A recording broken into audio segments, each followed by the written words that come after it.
नमस्कार, मैं हूं दिबांग। आप देख रहे हैं दिबांग ऑफिशियल और एक तरीके से ये विशेष बुलेटिन है। प्रलयंकारी बाढ़ आई है नेपाल में। ये बाढ़ आई है नेपाल और तिब्बत के बॉर्डर पर। सुबह 9 बजे की घटना है। भोटेकाशी नदी है तिब्बत की, उसमें अचानक बहुत तेजी से और बहुत ज्यादा पानी आया। यो पुरै ड्याम फुटेर आएको यो घर गयो यो ल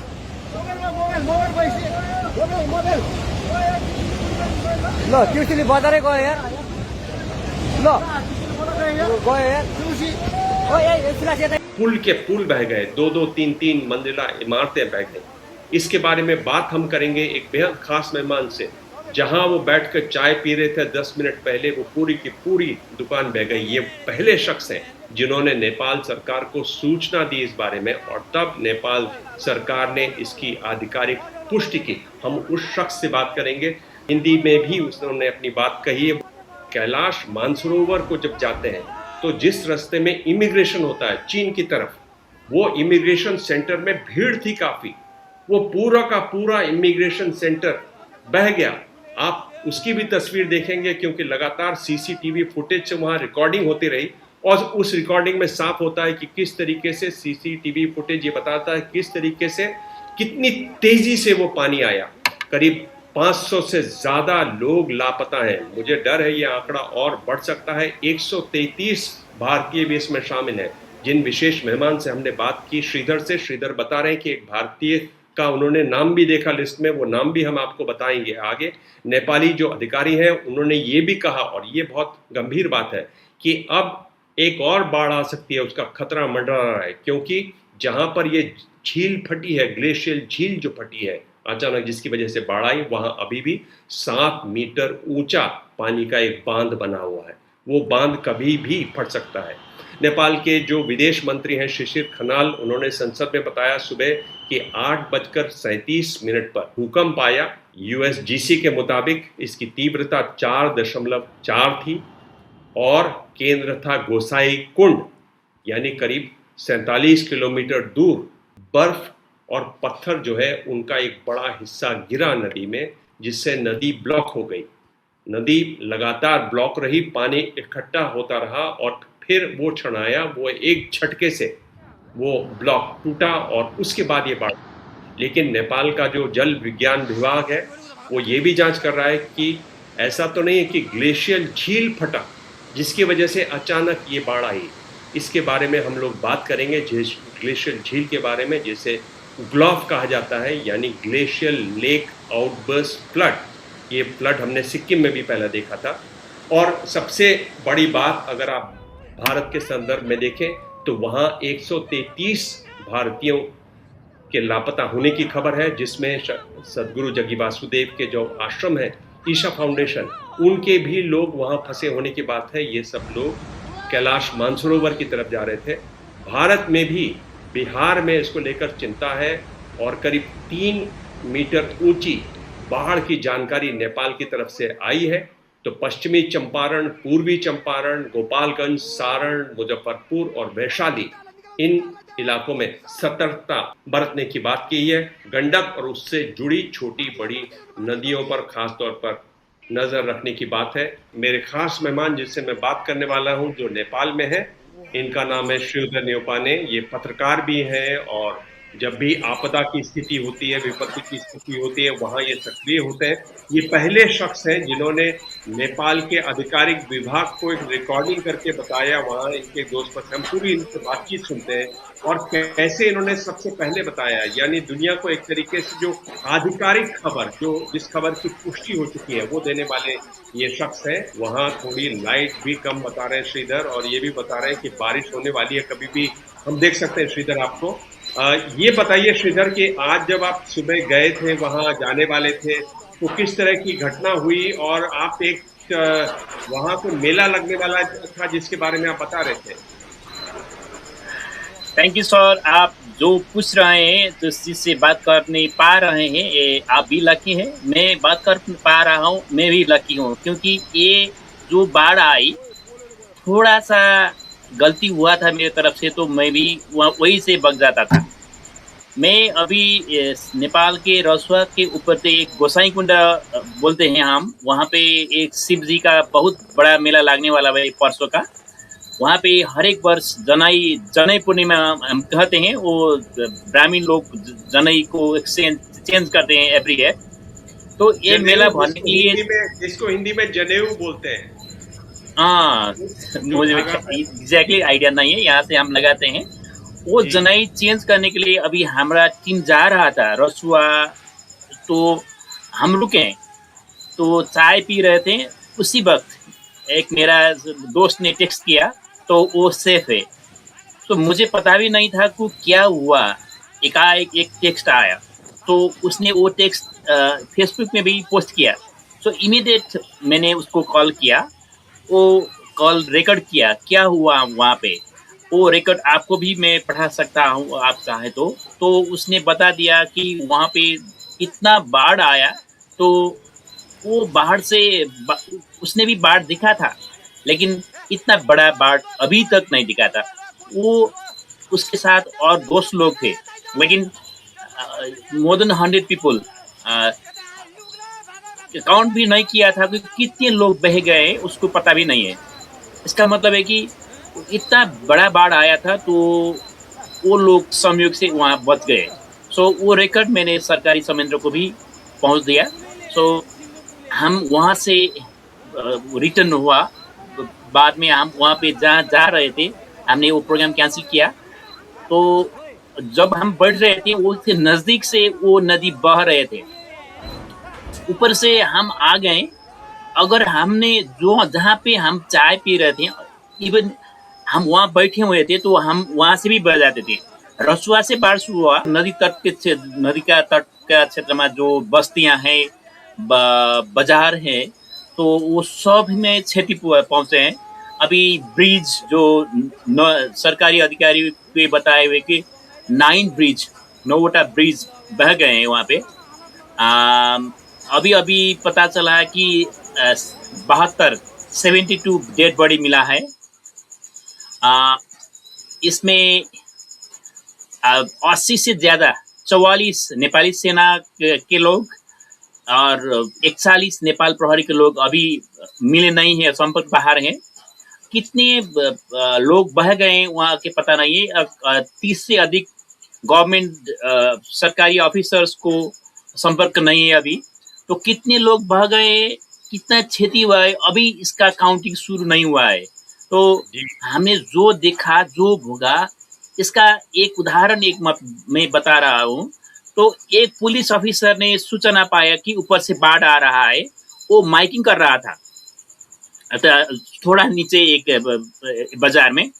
वो माइकिंग कर रहा था, लोग थोड़ा सा लोग भाग रहे थे। अभी लोग को पता नहीं था, क्योंकि नदी 50 मीटर से नीचे था। जो नदी था वो बाजार से वो बेत्रावती हम कहते हैं, 50 मीटर से नीचे था।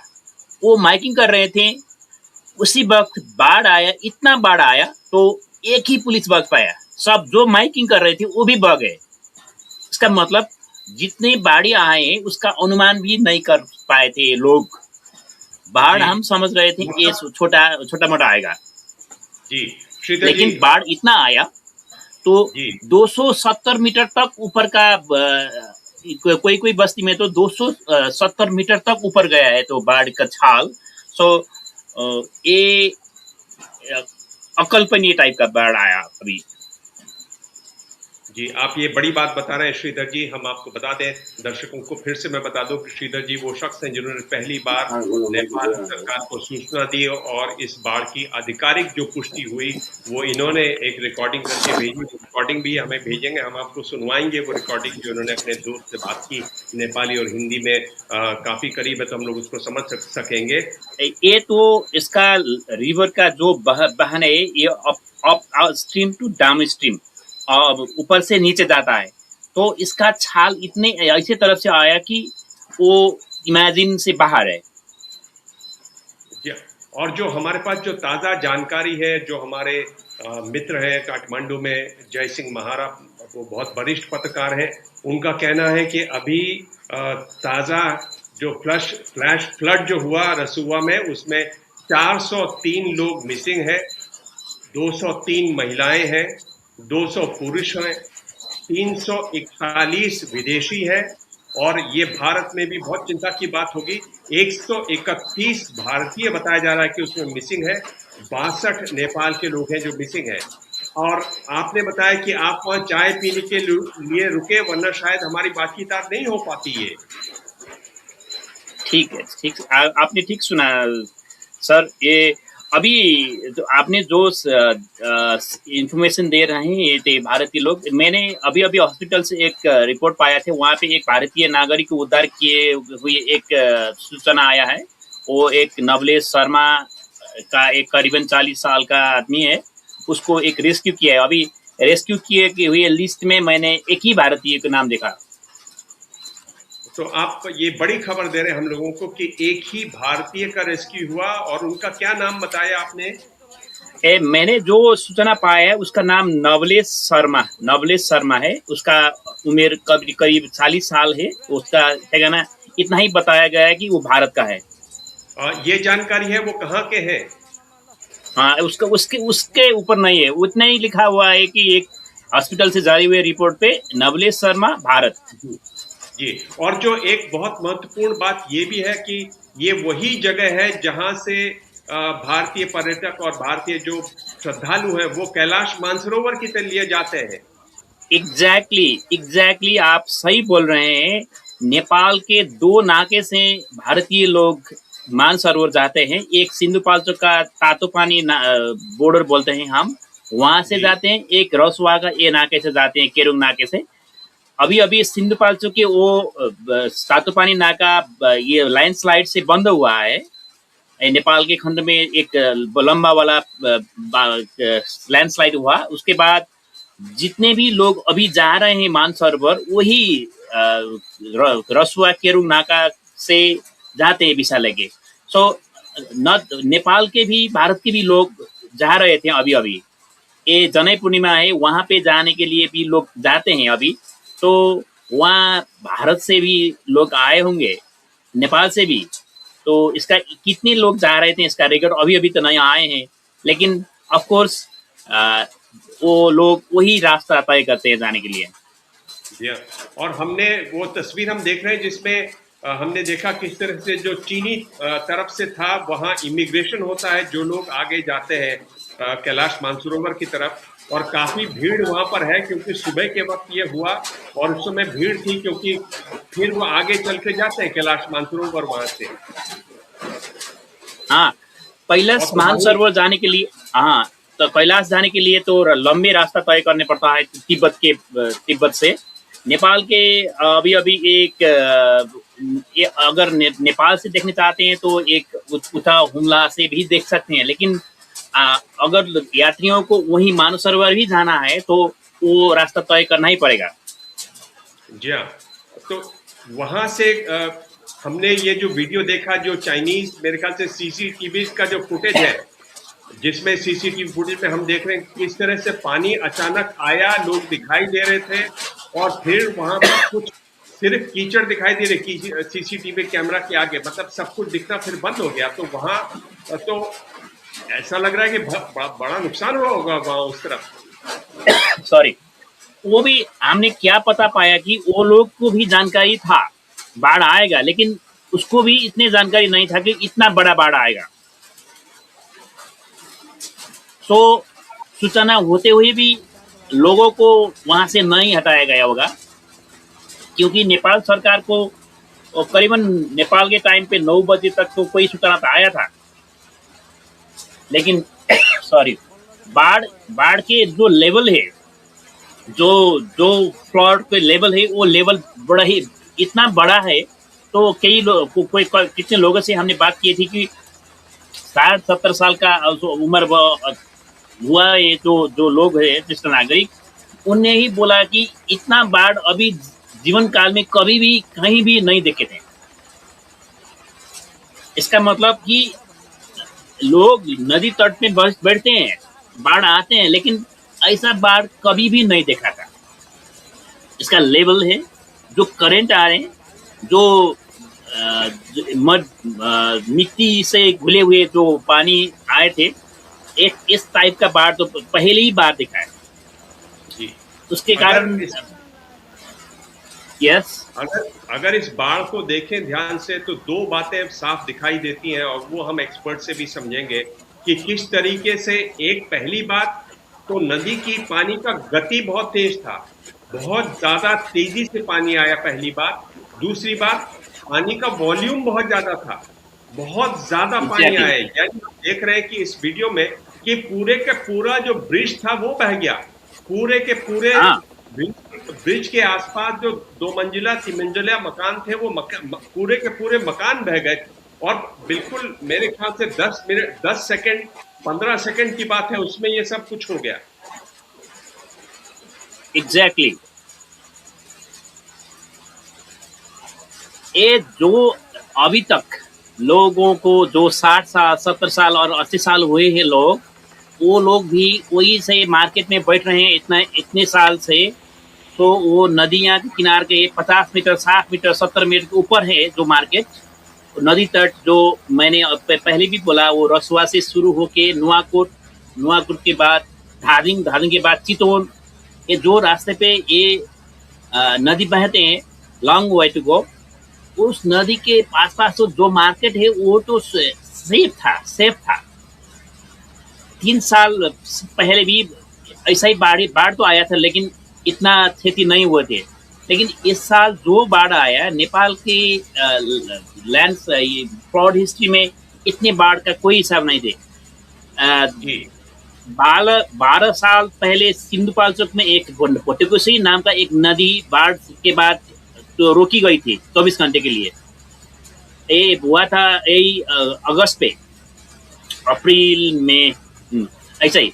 सो वो हुआ था 24 घंटे के बाद सेना ने बम विस्फोट करा के उसको निकाल दिया था। उसके वो भी हुआ था, लेकिन वहाँ 145 लोग मरे हुए थे।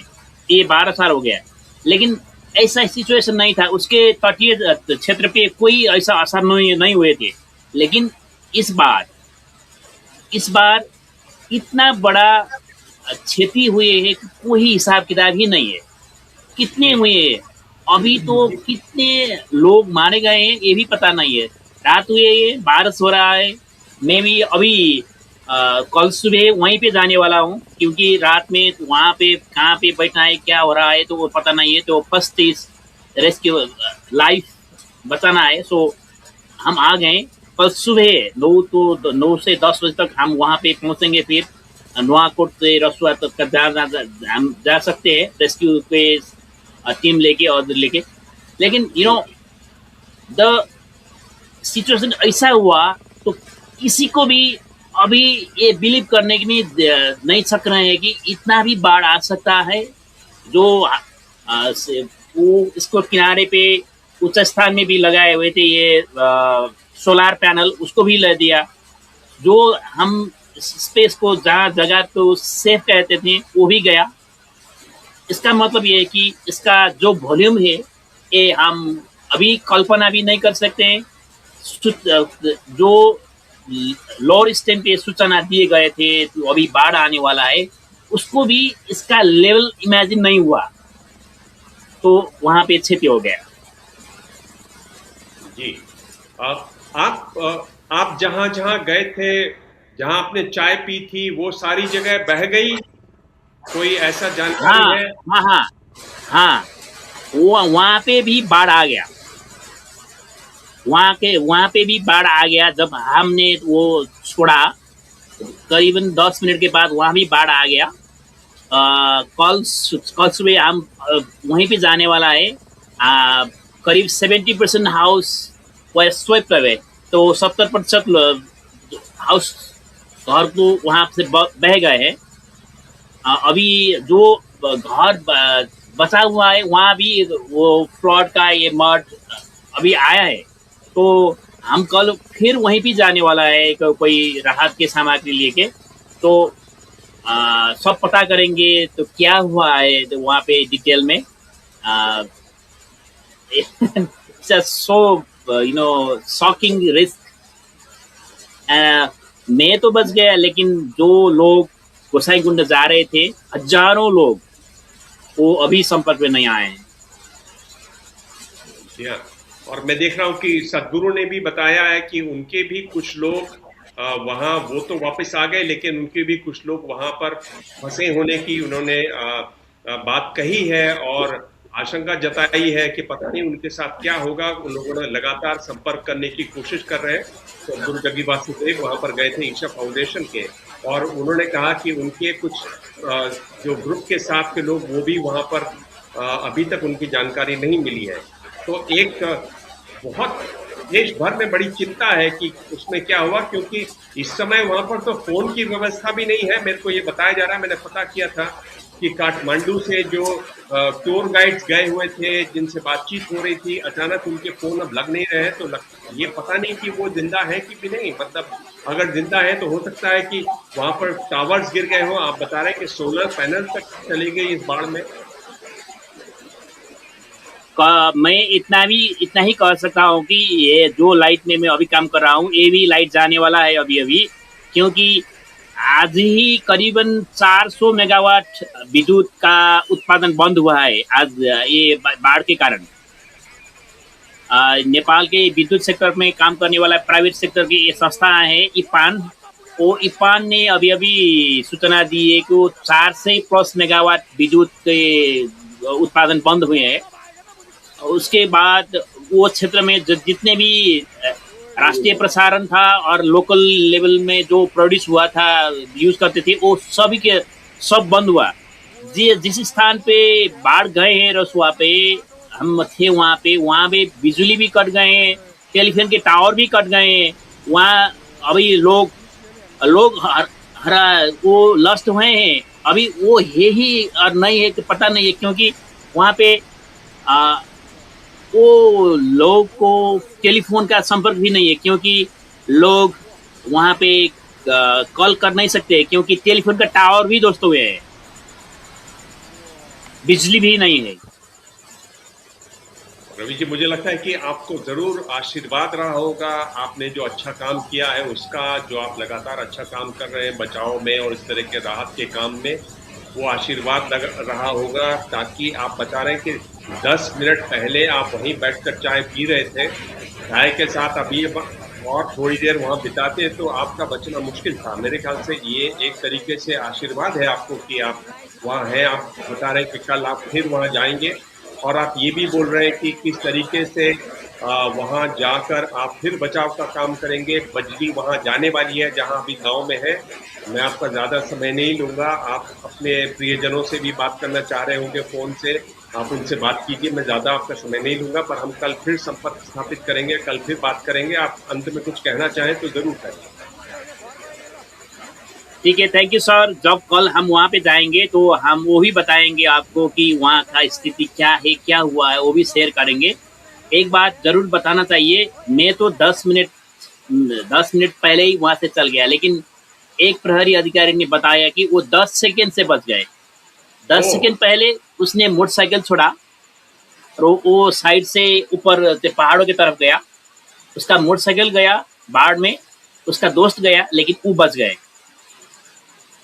तो ये जो फ्लड होता है और जो डिजास्टर होता है तो 10 मिनट तो ज़्यादा ही है। 10 सेकेंड से भी लोग बच गए, हम बच रहे। सो हम अपने जो बात की, जो सूचना ली, जो हमने शेयर कर पाया, इसने नेपाल, भारत और जितने भी देश में जो बाढ़ जाते हैं और लोग प्रभावित होते हैं उनको बचने के लिए, उसको प्रिपरेशन के लिए ये हेल्प हो सकता है।